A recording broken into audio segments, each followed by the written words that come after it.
കാലിനനുസരിച്ച് ചെരുപ്പ് മുറിക്കുന്ന ഒരു സംവിധാനമാണ് ഡെമോക്രസിയിൽ എപ്പോഴും. പ്രതിപക്ഷത്തിരുന്നാലും കാശിന് വേണ്ടി ഭരണപക്ഷത്തിരിക്കുമ്പോൾ വളരെ വലിയ തോതിലാണ് കാശുണ്ടാക്കുന്നത്. അപ്പോൾ വലിയ അഴിമതിയാണ്, കൊടിയ അഴിമതിയാണ്. റോഡിൽ 100 ഇവിടെ വേഗത കുറവെന്ന് പറഞ്ഞ് 100 കിലോമീറ്ററിൽ വേഗതയിൽ പോകാൻ റോഡുണ്ടാക്കും. നമ്മൾ കണ്ടിട്ടില്ലേ? എന്നിട്ട് ആ റോഡിൽ 500 ഹമ്പും വെച്ചിട്ട് പറയും മിനിമം സ്പീഡ് 40. അപ്പോൾ നമ്മുടെ കൺസ്ട്രക്ഷൻ രംഗത്ത് ഗുരുതരമായ പൊളിച്ചെഴുത്ത് ആവശ്യമുണ്ട്. അഴിമതി മറ്റൊരു വശത്തേക്ക്, അത് വേറൊരു പൊളിറ്റിക്സ് അല്ല, അതെനിക്ക് താല്പര്യമില്ല. റോഡ് പണിയുമ്പോൾ എങ്ങനെ വേണമെന്ന്, എന്ത് യാഡ്സ്റ്റിക്ക് വേണമെന്ന്, എന്ത് തമ്പ് റൂൾ വേണമെന്ന് നമ്മുടെ എഞ്ചിനീയർമാർക്കും അറിഞ്ഞുകൂടാ, ആർക്കിടെക്ട്സിനും അറിഞ്ഞുകൂടാ, റോഡ് കൺസ്ട്രക്ഷൻകാർക്കും അറിഞ്ഞുകൂടാ. നാറ്റ്പാക്ക് ഉണ്ടാക്കിയത് നാഷണൽ ട്രാൻസ്പോർട്ട് ഏജൻസി എന്നൊക്കെ പറഞ്ഞിട്ട് നാറ്റ്പാക്ക് ഉണ്ടാക്കി വെച്ചിട്ടുണ്ട്. അടിയന്തരമായിട്ട് അത് പിരിച്ചുവിടണം. ഒരു കാര്യമില്ല. കേന്ദ്ര ഗവൺമെൻറ് സംസ്ഥാന ഗവൺമെൻറ്റും അടിയന്തരമായി റോഡ് ഗവേഷണ ഇൻസ്റ്റിറ്റ്യൂട്ട് തുടങ്ങണം. അവിടെ സീരിയസ് ആയ ഗവേഷണം നടക്കണം. നാറ്റ്പാക്ക് പോരാ, നാറ്റ്പാക്കൊന്നും ഒരു കാര്യമുള്ളതല്ല. ദേശീയപാതകളെല്ലാം പൂർത്തിയാക്കി അതിൻ്റെ റിസൾട്ടും കൂടി ഈ തെരഞ്ഞെടുപ്പിൽ വച്ച് ജയിക്കണമെന്ന് അമ്മാവനോ മരുമോനോ താല്പര്യമുണ്ടെങ്കിൽ, മുഖ്യമന്ത്രിക്കോ റിയാസിനോ താല്പര്യമുണ്ടെങ്കിൽ കൊഴിഞ്ഞു പോകും. നിങ്ങളത് ചെയ്യരുത്. നമസ്കാരം.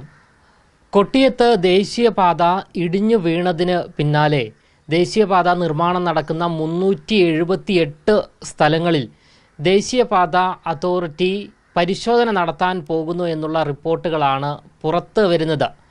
ഈയൊരു പരിശോധന തീരെ വൈകിപ്പോയോ?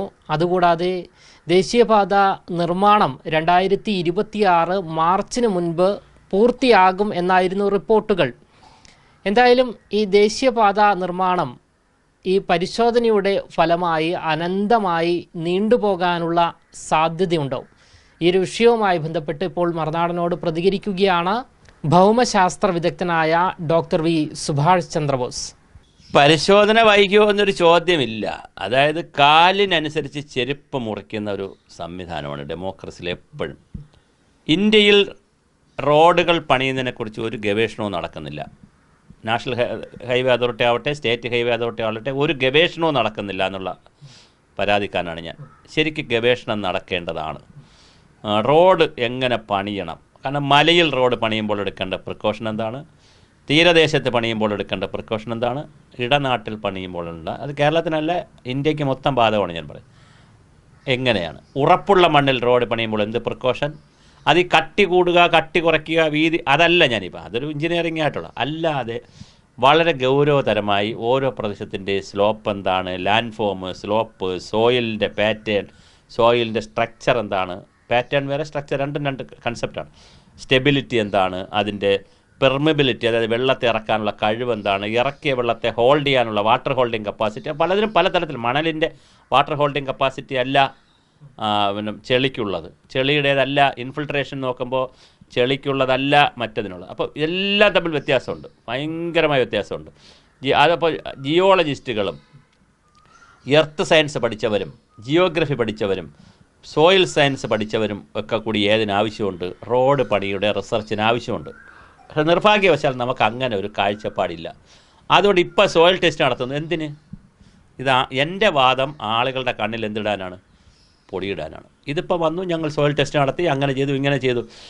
ഈ കരിമ്പട്ടികയിൽ ഉൾപ്പെടുത്തിയ സംഘടന ഉണ്ടല്ലോ, ഈ ഏജൻസി, ഇപ്പോൾ ഒരു മാസത്തിനകത്ത് ഒരു മാസം 3 മാസം കൊടുത്തല്ലോ, 2 മാസം ആ ഏജൻസി, ഞാൻ ഇതുവരെ പുറത്തു പറയാത്തൊരു കാര്യം ഇപ്പോൾ പുറത്തു പറയണം. കേരളത്തിലെ മലകളെ ഇടിക്കുന്നതിനെ സംബന്ധിച്ച്, ഈ മലകളൊക്കെ വ്യാപകമായിട്ട് ഇടിച്ചു നിരത്തുന്നതിന് ഒരു തത്വശാസ്ത്രം ഇല്ലാതെ, ഒരു തത്വരീതി ഇല്ലാതെ ഇടിക്കുന്നതിനെ സംബന്ധിച്ച് തണൽക്കൂട്ടം എന്ന് പറഞ്ഞിട്ട് ഈ പാറശാലയ്ക്ക് അടുത്തുള്ള മാരായമുട്ടോ ആ ഭാഗത്ത് അവിടെയുള്ള ഏതൊരു പരിസ്ഥിതി പ്രവർത്തകൻ, എനിക്ക് കറക്റ്റ് അയാളുടെ പേരറിയില്ല, കേസ് കൊടുത്തിട്ടുണ്ട് ഹൈക്കോടതിയിൽ. അപ്പോൾ ഹൈക്കോടതി എന്നൊരു കാര്യം പറഞ്ഞു, ഇതുമായി ബന്ധപ്പെട്ട് നിൽക്കുന്ന ഒരു എക്സ്പെർട്ട് ലൈനിൽ നിൽക്കുന്ന ഒരാളിൻ്റെയും കൂടി അഭിപ്രായം വേണം. അങ്ങനെ ഞാനും കൂടി കക്ഷി ചേർന്നിട്ടുണ്ട്. അപ്പോൾ ശരിക്കും പറഞ്ഞാൽ ഹൈക്കോടതിയിൽ ഞാൻ കേസ് കൊടുത്തിട്ടുണ്ടെന്ന് വേണമെങ്കിൽ പറയാം. ഈ കക്ഷിയാണ് ഞാൻ ഹൈക്കോടതിയിൽ, എൻ്റെ ബയോഡേറ്റയെ കുറിച്ച് ഞാൻ കക്ഷിയാണ്. അവിടെ എതിർ കക്ഷിയായിട്ട് വന്ന കരിമ്പട്ടികയിൽ പറഞ്ഞിരിക്കുന്ന കമ്പനികളിൽ ഒരു കമ്പനി ഇതാണ്. അപ്പം അങ്ങനെയുള്ള ഹൈക്കോടതിയിൽ കേസ് നിൽക്കുമ്പോൾ ഞാൻ കൊടുത്ത കേസല്ല, ഞാൻ അതിനകത്ത് കക്ഷി ചേർന്നേ ഉള്ളൂ. കേസ് കൊടുത്തിരിക്കുന്നത് വേറെ ആരാണ്, അത് കമ്പനിക്കും അറിയാം. കാര്യം അവർക്ക് പേപ്പർ ഒന്നും കാണില്ല. അപ്പോൾ ആ കേസിലെ കരിമ്പട്ടിയിൽ നിൽക്കുന്നൊരു കമ്പനി എങ്ങനെയാണിത് പണിയുക? അങ്ങനെ കരിമ്പട്ടികൾ നിൽക്കുകയാണെന്ന് ആർക്കും അറിയാം? സർക്കാരിനറിയാം. കാരണം സർക്കാരിനെതിരെ ഉണ്ട് കേസ്. ഈ തണൽക്കൂട്ടക്കാർ കേസ് കൊടുത്തിട്ടുള്ളപ്പോൾ അവർ ആർക്കൊക്കെ എതിരെ കൊടുത്തിട്ടുണ്ട് പേപ്പർ? ആരെയൊക്കെ വക്കീലിന് ഈ പേപ്പർ ചെല്ലും?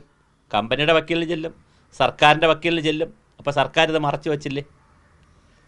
മനസ്സിലായില്ലേ? അപ്പോൾ ഇത് വലിയ കൊടിയ അഴിമതിയാണ്. എങ്ങനെയും ജനാധിപത്യത്തിൽ ഇതിൻ്റെ ഒരു വലിയ പ്രശ്നം എന്തരാവും? ഇപ്പോഴും കഴിഞ്ഞ ഒരു സീസണിലല്ലേ 10 വർഷം തുടർച്ചയായിട്ട് പിണറായി കിട്ടിയത്. അതുവരെ നമ്മളൊക്കെ പഠിച്ചു വച്ചിരുന്നത് എന്താണ്? 5 വർഷമാണ്. അപ്പോൾ 5 വർഷമാകുമ്പോൾ മാക്സിമം ഉണ്ടാക്കുക, 10 വർഷത്തേക്കുള്ള ഉണ്ടാക്കുക. ആ 5 വർഷത്തേക്കും വരുന്ന 5 വർഷത്തേക്ക് പിന്നെ വീണ്ടും അധികാരത്തിൽ വരും. അപ്പോൾ പ്രതിപക്ഷത്തിരുന്നാലും കാശിന് വേണ്ടി ഭരണപക്ഷത്തിരിക്കുമ്പോൾ വളരെ വലിയ തോതിലാണ് കാശുണ്ടാക്കുന്നത്. അപ്പോൾ വലിയ അഴിമതിയാണ്, കൊടിയ അഴിമതിയാണ്. റോഡ് പണിയെന്നൊക്കെ പറഞ്ഞാൽ കൊടിയ അഴിമതിയാണ്. ആ അഴിമതിയിൽ പെട്ടുപോകുന്നത് കൊണ്ടാണ് നമുക്കിപ്പോൾ എൻ സാൽവദോർ പോലുള്ള കാര്യങ്ങൾ, പനാമ പോലുള്ള രാജ്യങ്ങൾ, ഞാൻ പെട്ടെന്ന് ഗൂഗിളടിച്ചാൽ കിട്ടുന്ന രാജ്യങ്ങളാണ്. അല്ലെ മലേഷ്യ, സിംഗപ്പൂരൊക്കെ നിങ്ങൾ ഗൂഗിളിലടിച്ച് നോക്കൂ. റോഡ് പണി എന്ന് പറഞ്ഞാൽ വളരെ കൃത്യമായ ഒരു ഏരിയ ഡെവലപ്മെൻറ്റ് കൂടിയാണ്. ആ ക്യാച്ച്മെൻറ്റ് ഏരിയ കംപ്ലീറ്റ് പ്രൊട്ടക്റ്റ് ചെയ്യും. പിന്നെ ഞാൻ ഈ ഇടയ്ക്കല്ല കുറച്ച് കാലം മുമ്പ് മലേഷ്യയിലും സിംഗപ്പൂരും പോയിരുന്നു. അപ്പോൾ അവിടെ റോഡ് പണി നടക്കുന്നു. അപ്പോൾ ഞങ്ങൾ അവിടുത്തെ അതൊന്ന് വീക്ഷിക്കാൻ, ഞാൻ ഈ സബ്ജക്റ്റൊക്കെ പഠിക്കുന്നതാണ്, ഞാനൊന്ന് നന്നായി അത് ഞങ്ങളുടെ ഗൈഡിനോടൊക്കെ ചോദിച്ചായിരുന്നു. അപ്പോൾ അവർ പറഞ്ഞു എല്ലാ റോഡുകൾക്കും വളരെ കൃത്യമായ നിശ്ചിത അളവിലെന്തുണ്ട്, ഗ്രീൻ ബെൽറ്റ് ഉണ്ടാക്കിയാലേ റോഡ് പണിയാൻ പറ്റുള്ളൂ.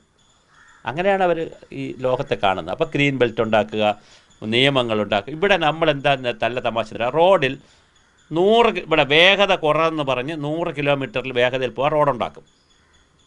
നമ്മൾ കണ്ടിട്ടില്ലേ? എന്നിട്ട് ആ റോഡിൽ 500 ഹമ്പും വെച്ചിട്ട് പറയും മിനിമം സ്പീഡ് 40 എന്ന്. കണ്ടിട്ടുണ്ടോ NH-ലൊക്കെ? ഞാൻ തമാശയാണ് പറയണത്. വേറൊരിടത്തും ഇല്ല, ലോകത്തൊരിടത്തും അങ്ങനെ ഇല്ല. ലോകത്ത് ദുബായിലുള്ള പ്രശ്നം എന്താ അറിയാമോ? 100 കിലോമീറ്റർ വേഗതയാണ് അവിടെ എഴുതി വെച്ചേക്കണമെങ്കിൽ 99 ആയാൽ എന്ത് വരും? ഫൈൻ വരും. 101 ആയാലും ഫൈൻ വരും. എന്ന് പറഞ്ഞാൽ ഒരെന്നല്ല ഞാൻ പറയണത്, ഒരു റേഞ്ച് ഇട്ടിട്ടുണ്ട്. അതിൻ്റെ ഇടയ്ക്കായില്ലെങ്കിൽ ഓടിയില്ലെങ്കിൽ എന്ത് വരും? ഫൈൻ വരും. 200 കിലോമീറ്റർ വേഗത ഇട്ടിട്ടുണ്ട് ചില സ്ഥലത്ത്, ചില റോഡുകളിൽ സ്പീഡ്. ആ 200 കിലോമീറ്റർ താഴെ പോയാൽ ആക്സിഡൻറ്റ് നടക്കും. കാരണം ബാക്കി പറഞ്ഞ വണ്ടി 200-ൽ കയറി വരെയായിരിക്കും. അപ്പോൾ നമുക്ക് ആക്സിഡൻറ്റ് നടക്കും. ഇനി വല്ലാതെ കൂടി പോയാലോ ഫ്രണ്ടിൽ പോകണം, ഇടിച്ചിടേണ്ടിയും വരും. അപ്പോൾ 200 പറഞ്ഞാൽ 200ആണ്. അപ്പോൾ സ്പീഡ് ലിമിറ്റ് വച്ചിട്ടുള്ള റോഡുകളിൽ ഇവിടെ പറ്റുമോ നമുക്ക്? ഇവിടെ 100 ഹമ്പല്ലേ. അപ്പോൾ നമ്മുടെ കൺസ്ട്രക്ഷൻ രംഗത്ത് ഗുരുതരമായ പൊളിച്ചെഴുത്ത് ആവശ്യമുണ്ട്. അഴിമതി മറ്റൊരു വശത്തേക്ക്, അത് വേറൊരു പൊളിറ്റിക്സ് അല്ല, അതെനിക്ക് താല്പര്യമില്ല. എൻ്റെ താല്പര്യം അക്കാഡമിക് ആൻഡ് സയൻറ്റിഫിക് ആൻഡ് പ്രൊഫഷണലാണ്. ഇവിടെ റോഡ് പണിയുമ്പോൾ ഞാൻ നേരത്തെ പറഞ്ഞ പോലെ ഇവിടുത്തെ സോയിലിൻ്റെയോ ലാൻഡ് യൂസിൻ്റെയോ ലാൻഡ് ഫോമിൻ്റെയോ സ്ലോപ്പിൻ്റെയോ പിന്നെ ഇതിനേക്കാളൊക്കെ പ്രധാനപ്പെട്ടൊരു സ്ഥലമാണ് മഴ. ലോകത്ത് ഏറ്റവും മഴ പെയ്യുന്ന പ്രദേശങ്ങളിൽ പെടുന്നതാണ് കേരളം. ആ മഴയുടെ പാറ്റേണും പ്രശ്നമുണ്ട് ഇവിടെ. വേറെ മഴ പെയ്യുന്നില്ല, മഴയുടെ പാറ്റേണിൽ പ്രശ്നമുണ്ട്. അത് നമ്മൾ പരിഗണിക്കുന്നില്ല. അക്ഷാംശം എടുത്തു കഴിഞ്ഞാൽ നമ്മൾ ലാറ്റിറ്റ്യൂഡ് ലോഞ്ചിറ്റ്യൂഡ് പഠിക്കും, അക്ഷാംശ രേഖാംശം പഠിക്കും സ്കൂളിൽ. അക്ഷാംശം എടുത്തു കഴിഞ്ഞാൽ 8 ഡിഗ്രിക്ക്, അതായത് ഭൂമധ്യരേഖയിൽ നിന്ന് മുകളിലോട്ടും താഴോട്ടുള്ള വടക്കോട്ടും തെക്കോട്ടുമുള്ള ഉത്തരാർദ്ധഗോളത്തിലേക്കും ദക്ഷിണാർദ്ധഗോളത്തേക്കുള്ള ദൂരമാണ് ഈ അക്ഷാംശം എന്നുള്ളത്. അത് കണക്കാക്കിയാൽ നമ്മൾ ഉത്തരാർദ്ധഗോളത്തിൽ മുകളിലോട്ട് വടക്കോട്ട് കിഴക്കോട്ടോ അങ്ങനെ മുകളിൽ പോയി വടക്കോട്ടാണ് പറയുന്നത്. ലാറ്റിറ്റ്യൂഡ് പറഞ്ഞാൽ വടക്കോട്ട്, മറ്റേതാണ് രേഖാംശമാണ് തിരിച്ച് പറയുന്നത്. അക്ഷാംശം 8 ഡിഗ്രി മുതൽ 10 ഡിഗ്രിക്കകത്താണ് കേരളവും ഇന്ത്യയൊക്കെ കിടക്കുന്നത്. എന്ന് പറഞ്ഞാൽ ശക്തമായ ചൂടുള്ളൊരു സ്ഥലമാണ് ഇവിടെ. അപ്പോൾ അതിശക്തമായ ചൂട്, അതിശക്തമായ മഴ, ഇത് രണ്ടുമുള്ളൊരു ഭൂമിശാസ്ത്ര പ്രദേശത്ത് റോഡ് പണിയുമ്പോൾ എങ്ങനെ വേണമെന്ന്, എന്ത് യാഡ്സ്റ്റിക്ക് വേണമെന്ന്, എന്ത് തമ്പ് റൂൾ വേണമെന്ന് നമ്മുടെ എഞ്ചിനീയർമാർക്കും അറിഞ്ഞുകൂടാ, ആർക്കിടെക്ട്സിനും അറിഞ്ഞുകൂടാ, റോഡ് കൺസ്ട്രക്ഷൻകാർക്കും അറിഞ്ഞുകൂടാ. നാറ്റ്പാക്ക് ഉണ്ടാക്കിയത് നാഷണൽ ട്രാൻസ്പോർട്ട് ഏജൻസി എന്നൊക്കെ പറഞ്ഞിട്ട് നാറ്റ്പാക്ക് ഉണ്ടാക്കി വെച്ചിട്ടുണ്ട്. അടിയന്തരമായിട്ട് അത് പിരിച്ചുവിടണം. ഒരു കാര്യമില്ല അവിടെ. ഇതിൻ്റെ ഒരു ഗവേഷണവും നടക്കുന്നില്ല.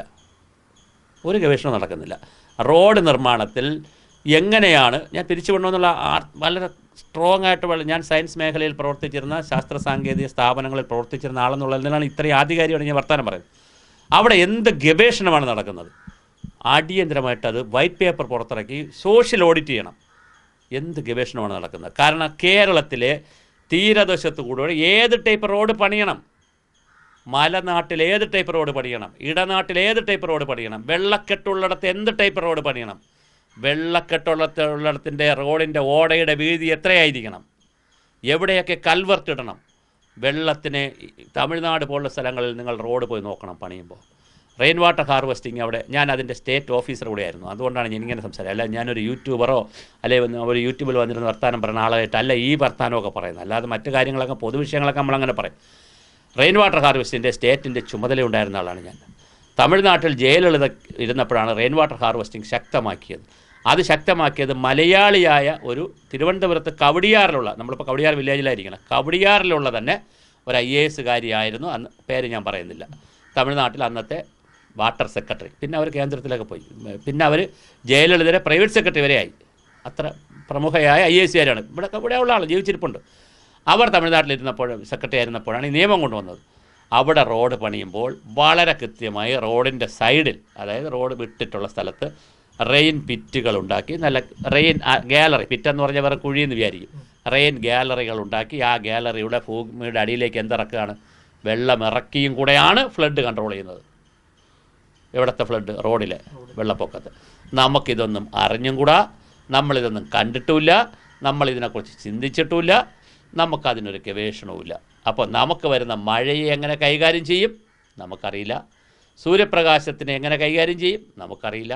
മലകളും തോടുകളും പുഴകളുമുള്ള കിഴക്ക് നിന്ന് പടിഞ്ഞാറോട്ട് അറബിക്കടലിലേക്ക് ചരിച്ചു വെച്ചിരിക്കുന്ന ഭൂമിശാസ്ത്രം, സഹ്യൻ്റെ അവിടെ നിന്ന് ഒഴുകുന്ന 40 നദികൾ ഇങ്ങോട്ട്, 4 എണ്ണം അങ്ങോട്ട്, 41 ഇങ്ങോട്ട്, 3 എണ്ണം അങ്ങോട്ട്, പിന്നെ കബനി, പാമ്പാർ ഉള്ള 3 നദികൾ, വയനാടും പാലക്കാടും ഇടുക്കിയിലുള്ള 3 നദികൾ എങ്ങോട്ട് പോകുന്നു? അങ്ങോട്ട് പോകുന്നു, പിന്നെ തമിഴ്നാട് പോകുന്നു. ബാക്കി എല്ലാ നദികളും എങ്ങോട്ടാണ് വരുന്നത്? നമ്മളെ ഇങ്ങോട്ടാണ് വരുന്നത്. ആ നദികൾ ഇങ്ങനെ ഒഴുകുന്ന നദികളുടെ ക്രോസ് ആയിട്ടാണ് നമ്മളെ റോഡുകളെല്ലാം പണിയുന്നത്. നമ്മളിതൊരു വീഡിയോയിൽ പറഞ്ഞതാണ്, തെക്കുന്ന് വടക്കോട്ടേക്ക്. അപ്പോൾ ഇങ്ങനെ പണിയുമ്പോൾ ആവശ്യമായ കൽവർട്ടുകളോ ആവശ്യമായ ചാനൽ സിസ്റ്റമോ ഇതൊന്നുമില്ലാതെ പണിയുന്ന വളരെ അശാസ്ത്രീയമായ റോഡ് നിർമ്മാണമാണ്. ഈ 370 സ്ഥലങ്ങളിൽ ഏതെങ്കിലും സോയിൽ ടെസ്റ്റിങ്ങുകാർ പോയി സോയിൽ ടെസ്റ്റ് ചെയ്തത് കൊണ്ട് തീരുന്ന വിഷയമേ അല്ല ഇത്. കേന്ദ്ര ഗവൺമെൻറ്, സംസ്ഥാന ഗവൺമെൻറ്റും അടിയന്തരമായി റോഡ് ഗവേഷണ ഇൻസ്റ്റിറ്റ്യൂട്ട് തുടങ്ങണം. അവിടെ സീരിയസ് ആയ ഗവേഷണം നടക്കണം. നാട്പാക്ക് പോരാ. നാട്പാക്കൊന്നും ഒരു കാര്യമുള്ളതല്ല. ചുമ്മാ വല്ലപ്പോഴും ഒരിക്കൽ കോൺഫറൻസ് നടത്തി പോകുന്ന സംഘടനയത് ഒരു കാര്യമില്ല. അതെല്ലാം പറഞ്ഞു വിട്ടിട്ട്, അല്ലെങ്കിൽ പറഞ്ഞു വിടുക എന്ന് പറഞ്ഞാൽ എൻ്റെ അർത്ഥം ജീവനക്കാരെ പറഞ്ഞു വിടണമെന്നല്ല. ഇനിയിപ്പോൾ ഈ വീഡിയോ കണ്ടിട്ട് നാട്പാക്കിലുള്ളവർ വേറെ അർത്ഥത്തിൽ എടുത്തുള്ളായിരുന്നു. ജീവനക്കാരെ ഒരു സ്ഥാപനം പറഞ്ഞു വിടണമെന്ന് പറഞ്ഞാൽ ജീവനക്കാരെ പറഞ്ഞു വിടണമെന്നല്ല. ആ ജീവനക്കാരെയൊക്കെ നിലനിർത്തിക്കൊണ്ട് തന്നെ പുതിയ ഗവേഷണ സ്ഥാപനം വരണം. കേരളത്തിന് അനുയോജ്യമായ റോഡ് നിർമ്മാണ രീതി കൊണ്ടുവരണം. ആലപ്പുഴ മുതൽ ഇടുക്കിയിലെ കടമാക്കുടി വരെ ഒരേ രീതിയിലുള്ള റോഡ് നിർമ്മാണം കൊണ്ടുവന്നാൽ ഇതുപോലെ ആണ്ടുതോറും നടത്തുന്ന ഉത്സവം പോലെ പൂർവാധികം ഭംഗിയായി ഇടിഞ്ഞുകൊണ്ടേയിരിക്കും. നമ്മൾ സോയിൽ ടെസ്റ്റ് ചെയ്തുകൊണ്ടേയിരിക്കും. 2026 മാർച്ചിന് മുൻപേ ദേശീയപാത നിർമ്മാണം പൂർത്തിയാക്കും എന്നായിരുന്നു പറഞ്ഞിരുന്നത്. ഇത് അനന്തമായി നീണ്ടുപോകാനുള്ള സാധ്യതയുണ്ട്. എൻ്റെ ഭയം തിരഞ്ഞെടുപ്പ് വരികയാണ്. കേരളത്തിൽ തിരഞ്ഞെടുപ്പ് വരുന്നത് കൊണ്ട് ഈ ഗവൺമെൻറ്റിൻ്റെ തന്നെ കാലത്ത് ദേശീയപാതകളെല്ലാം പൂർത്തിയാക്കി അതിൻ്റെ റിസൾട്ടും കൂടി ഈ തെരഞ്ഞെടുപ്പിൽ വച്ച് ജയിക്കണമെന്ന് അമ്മാവനോ മരുമോനോ താല്പര്യമുണ്ടെങ്കിൽ, മുഖ്യമന്ത്രിക്കോ റിയാസിനോ താല്പര്യമുണ്ടെങ്കിൽ കൊഴിഞ്ഞു പോകും. നിങ്ങളത് ചെയ്യരുത്. 26 എന്നുള്ള 27 പോയതുകൊണ്ട് ഒരു കുഴപ്പമില്ല. നിങ്ങൾ റോഡിൻ്റെ വളരെ നിർമ്മാണം വളരെ കൃത്യമായ ശാസ്ത്രീയമായ പഠനങ്ങളുടെയും അന്വേഷണങ്ങളുടെ ഭാഗമായിട്ട് ചെയ്യാവൂ. അല്ലാതെ ഹറിബറിയായിട്ട് നിങ്ങൾ ഉദ്ഘാടനം ചെയ്യരുത്. ചെയ്താൽ അത് തീർച്ചയായും പൊളിഞ്ഞു പോകും.